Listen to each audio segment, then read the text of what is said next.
Hello students, welcome to my channel. I am Nitesh, your maths teacher. जैसा कि आपने thumbnail में देख ही लिया होगा कि आज हम चैप्टर शुरू कर रहे हैं लाइंस एंड एंगल्स। ठीक है, बड़ा इंपॉर्टेंट चैप्टर है क्लास 9th का। बड़े ध्यान से समझना है क्योंकि इसकी जो बेसिक टर्म्स हैं ये ही आपको पूरे चैप्टर में थ्रू आउट द चैप्टर या थ्रू आउट द मैथ्स जब तक आप करोगे इसके अंदर बहुत सारे मतलब कुछ पॉइंट्स ऐसे होंगे वो आपको थ्रू आउट द लाइफ काम आएंगे।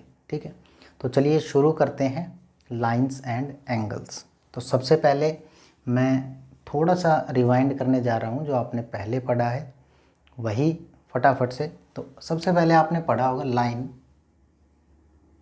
What is line? ठीक है, सिंपली जिसका ना तो हमें शुरुआत का पता है ना उसका एंड का पता है, उसे क्या बोलते हैं? लाइन बोलते हैं।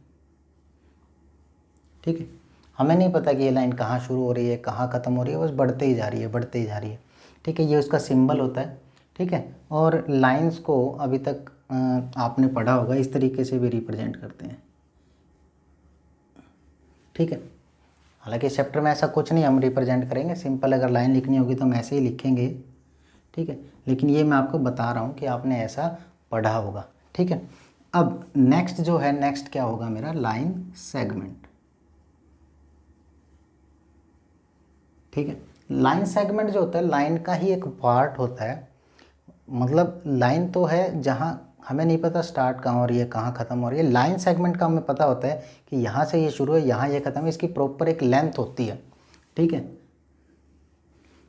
तो ये पॉइंट्स हो गए। ठीक है, ये हो जाएगी ए बी। ठीक है ना, तो लाइन सेगमेंट को ऐसे हम रिप्रेजेंट करते थे।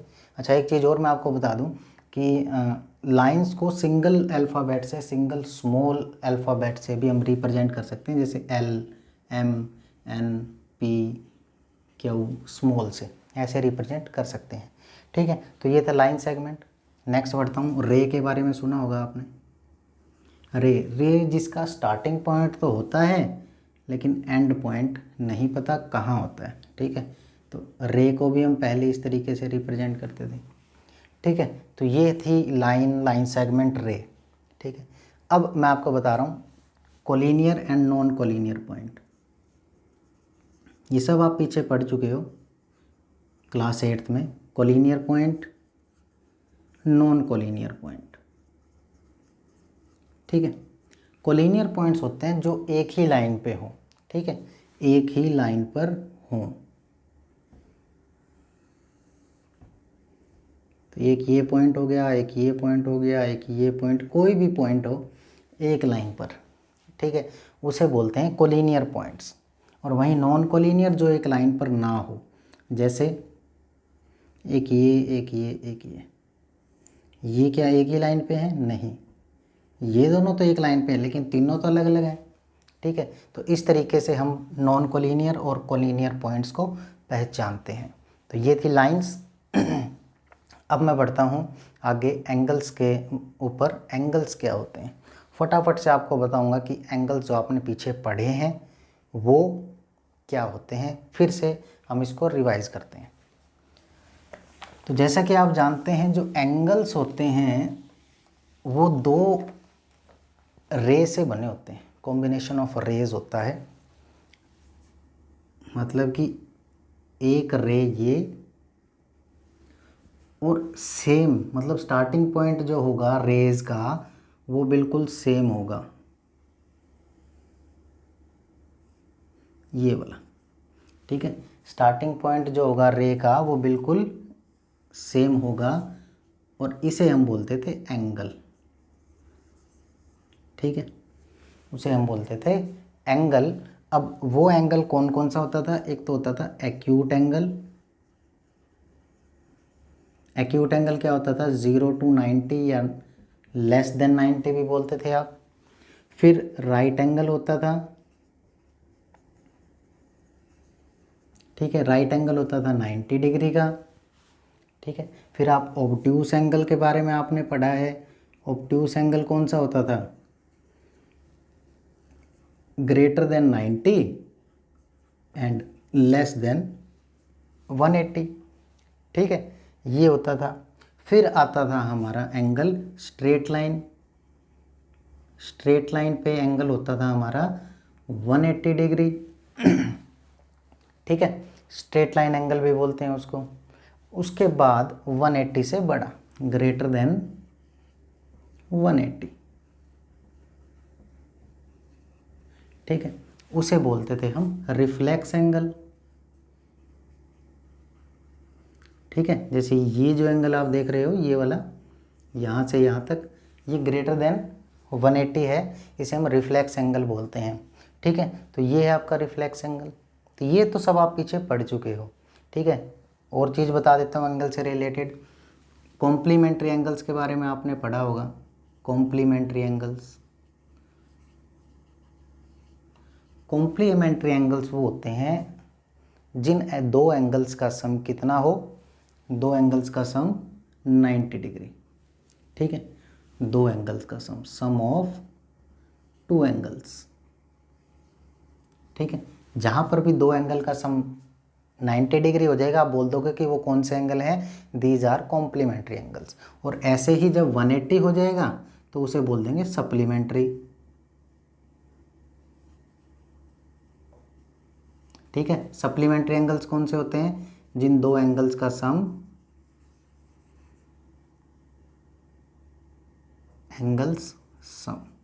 ठीक है, जिन दो एंगल्स का सम 180 डिग्री होता है उन्हें हम सप्लीमेंट्री एंगल्स बोलते हैं।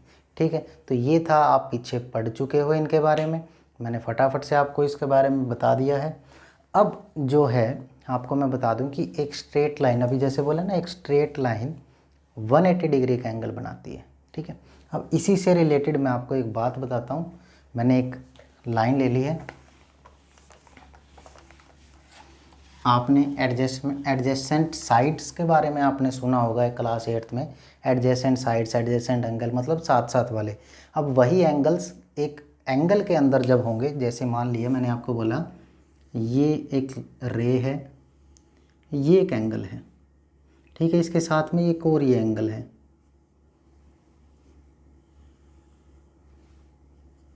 ठीक है, तो ये एंगल और ये एंगल ये दोनों एंगल कौन से होंगे, दीज आर एडजेसेंट एंगल्स, एक साथ। ठीक है, आगे बढ़ा दिया मैंने इसको, एक और एंगल बन गया। अब ये दोनों भी कौन से होंगे, साथ साथ में ना, तो ये भी कौन से होंगे, एडजेसेंट एंगल्स होंगे। बट ये और ये एडजेसेंट नहीं होंगे। ठीक है, तो एडजेसेंट एंगल के बारे में समझना कि ये कौन से होते हैं, एडजेसेंट एंगल। ठीक है, साथ साथ वाले एक साथ हो, मतलब कि जो जिसका एक सिरा आपस में टकरा रहा हो, सीधी सी बात। ठीक है, तो ये है एडजेसेंट एंगल। नेक्स्ट जो है मैं आपको बताता हूँ, एक प्रॉपर्टी आपको बता रहा हूँ, एक एक्सियोम है आपके क्लास 9th में, जिसको अगर आपको प्रूफ भी पूछना है तो आप पर्सनली मुझसे नंबर पे पूछ सकते हो, वो कैसे होगा। मैं आपको बता रहा हूँ सीधा एक रिज़ल्ट जिसको हम यूज़ करेंगे। ठीक है, आपके पास एक आपको लाइन दे दी जाएगी, एक स्ट्रेट लाइन दी गई है। ठीक है, इस स्ट्रेट लाइन पर बीच में एक पॉइंट ले लेंगे और इस पॉइंट से एक एंगल बना देंगे, एक रे लगा देंगे। लगा दी मैंने एक रे। ठीक है, अब आप देख रहे हो कि इस रे ने इस लाइन को दो पार्ट में डिवाइड कर दिया, एक ये वाला पार्ट और एक ये वाला एंगल, दो पार्ट हो गए ना। इन एंगल्स का सम 180 होता है। कितना होता है, 180। जैसे अगर मैं इसका नाम लूँ ए बी सी डी, तो angle A D B plus angle C D B equal to 180 degree.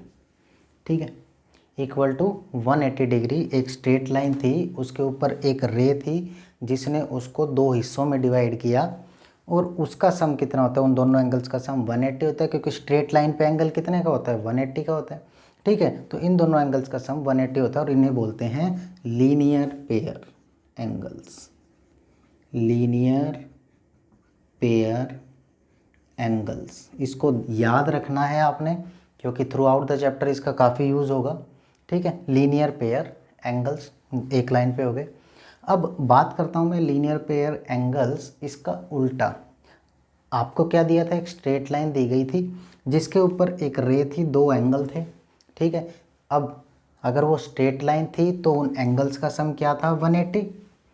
अब आपको दो एंगल्स दे दिए और उनका सम क्या है, 180, तो वो एक स्ट्रेट लाइन बनाएंगे। इसका उल्टा, ये भी एक एक्सियोम है, इसका भी हम यूज़ करेंगे।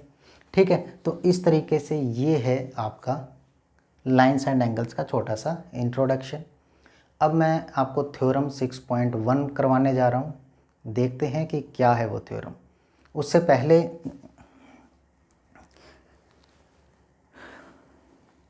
इसके बाद मैं आपको बताता हूँ लाइंस के बारे में। दो टाइप की लाइंस होती हैं। एक तो होती है पैरेलल लाइंस, आपने सुना होगा।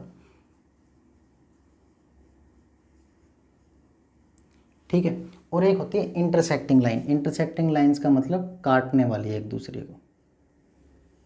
ये दोनों लाइंस हैं, ये दोनों आपस में काट रही हैं। ठीक है, अब पैरेलल लाइन समझ गए, इंटरसेक्टिंग लाइन समझ गए। अब इंटरसेक्टिंग लाइन में आपके पास, अब देखिए ये दो एंगल आमने सामने वाले, इन्हें क्या बोलते हैं, vertically opposite angles. Vertically opposite angles, और ये इक्वल होते हैं। ये क्या होते हैं, इक्वल होते हैं। यानी कि ये वाला इसके इक्वल होगा और ये वाला इसके इक्वल होगा। Vertically opposite angles are equal. ठीक है, यही हमारी थ्योरम 6.1 है। इसको हम प्रूव करेंगे। तो चलिए शुरू करते हैं हमारी थ्योरम 6.1। तो ये आपकी थ्योरम, जैसा कि मैंने आपको बताया, if two lines are intersecting each other then the vertically opposite angles are equal. जब दो लाइनें एक दूसरे को काटेंगी तो उनके वर्टिकली अपोजिट एंगल्स क्या होंगे, इक्वल होंगे। ठीक है, तो चलिए शुरू करते हैं। सबसे पहले, शुरू करने से पहले मैं आपको इतना बता दूं कि कोई भी थ्योरम है या कोई भी क्वेश्चंस हैं इस तरीके के, उसमें गिवन, टू प्रूव, प्रूफ, ये सब कुछ लिखना में ज़रूरी है। कहीं कंस्ट्रक्शन की ज़रूरत होगी तो वो भी ज़रूरी है। ठीक है, तो जेन्युइन तरीका इन क्वेश्चंस को करने का यही है जो मैं आपको करवाने जा रहा हूँ। ठीक है, आप बुक में या किसी और ने कोई और मेथड करवाया है, मैं कहूँगा कि अगर उसमें गिवन, टू प्रूव नहीं लिखवाया है तो आप उसको प्रेफर ना करें। आप यही फॉर्मूला प्रेफर करें जो मैं आपको करवाने जा रहा हूँ। इसी फॉर्मूले के तहत ही आपको क्वेश्चन को करें। फॉर्मूला मतलब मेथड, जो भी ये मेथड है। तो चलिए शुरू करते हैं। सबसे पहले आप देखिए, आपके पास इंटरसेक्टिंग लाइन्स है। आप सबसे पहले एक फिगर बना लीजिए यहाँ साइड में।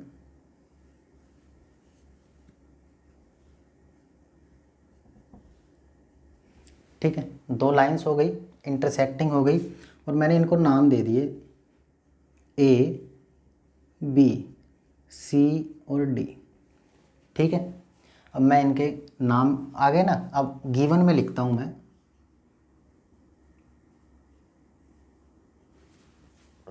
गिवन क्या है आपको, if two lines are intersecting each other, दो लाइन है काट रही हैं, तो आपको क्या करना है, A B and C D.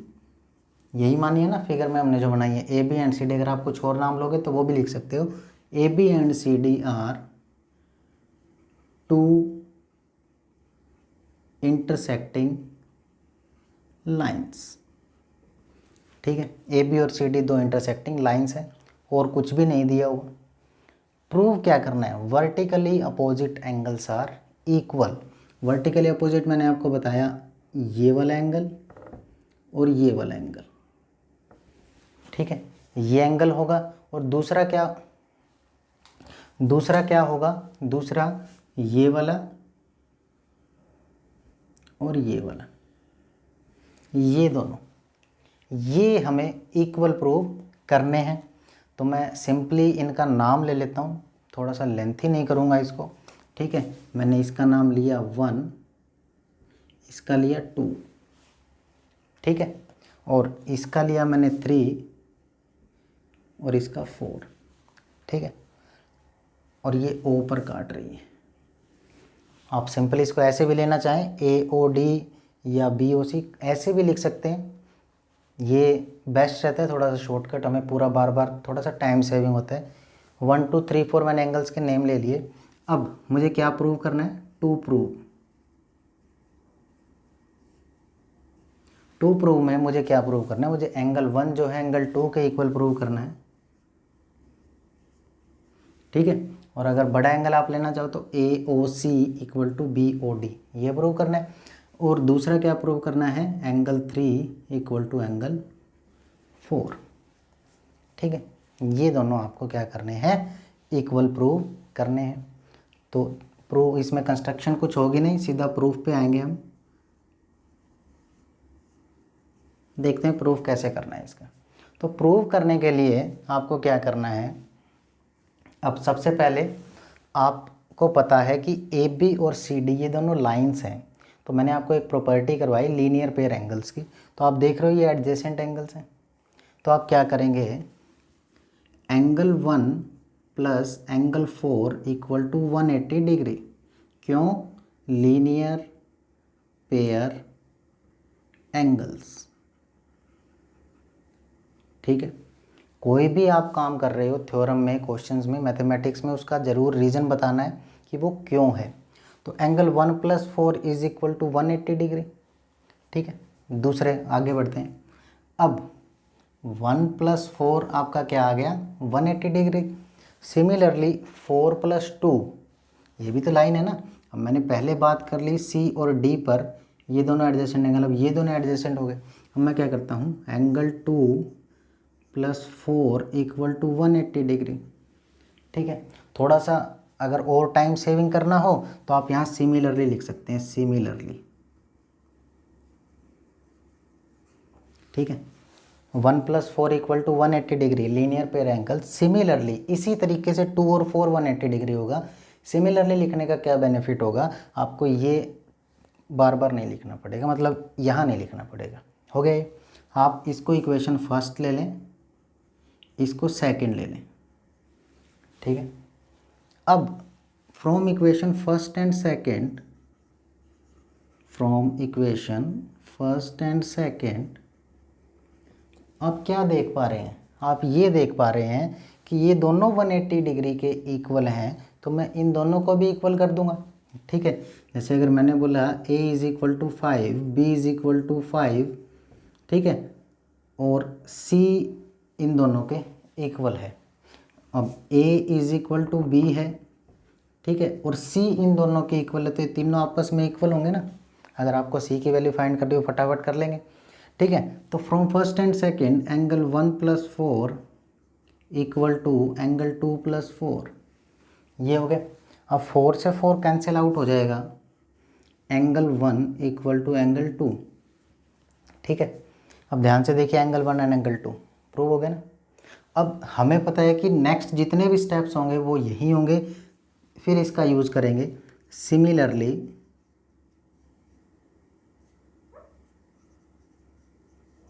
Similarly angle 3 equal to angle 4, इसी तरीके से एंगल 3 और एंगल 4 प्रूव हो जाएंगे। तो लास्ट में हम क्या लिख देंगे, हैंस प्रूव्ड, ठीक है। दिस इज़ योर थ्योरम 6.1, ठीक है। बड़े ध्यान से करना है इसको, बड़े ध्यान से समझना है, ठीक है। बहुत इंपॉर्टेंट थ्योरम है, थ्योरम्स बहुत इंपॉर्टेंट होती हैं, कभी भी एग्ज़ाम में आपसे पूछा जा सकता है इसके बारे में, ठीक है। तो ये है आपकी 6.1 थ्योरम। आज के लिए इतना ही। नेक्स्ट वीडियो में मैं आपको कुछ एग्जांपल्स करवाऊंगा, फिर उसके ही बिहाफ पर आपको काम दूंगा। आपको क्या करना है, आज का काम आपका यही है कि आप इस थ्योरम को बड़े ध्यान से समझें और अपनी अपनी नोटबुक में करें। Thank you very much.